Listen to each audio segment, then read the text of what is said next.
वक्त तो चलिए वैसे रेफरेंस मॉडल की नेक्स्ट सीरीज़ को स्टार्ट करते हैं।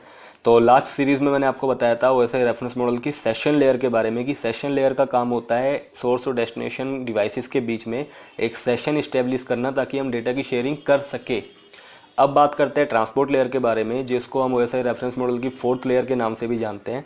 तो ट्रांसपोर्ट लेयर का काम क्या होता है? ट्रांसपोर्ट लेयर ही ऐसी लेयर होती है जिसमें आपका डेटा सोर्स से डेस्टिनेशन तक सेंड हो पाता है। मतलब कि जो भी आपके डेटा की डिलीवरी होती है, जो भी डेटा मैं सेंड करना चाहता हूँ सोर्स से डेस्टिनेशन तक, जैसे ही मैं सेंड पे क्लिक करूंगा तो ट्रांसपोर्ट लेयर की जिम्मेदारी होती है कि उस डेटा को सोर्स से डेस्टिनेशन तक वो लेके जाए, यानी कि उसकी डिलीवरी दे।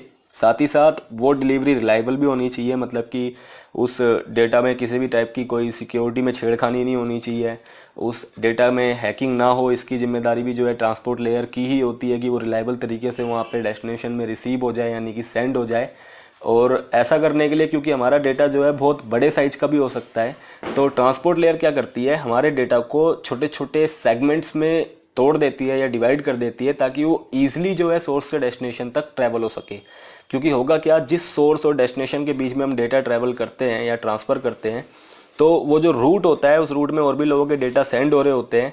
अब उस रूट में आपका डेटा एक रिलायबल तरीके से अच्छी स्पीड मेंटेन करते हुए डेस्टिनेशन पे टाइम पे रिसीव हो जाए, तो इसी वजह से ट्रांसपोर्ट लेयर उसको छोटे छोटे सेगमेंट्स में डिवाइड कर देती है और उसके बाद वो रिलायबल डेटा की डिलीवरी वहाँ पे इंश्योर करती है।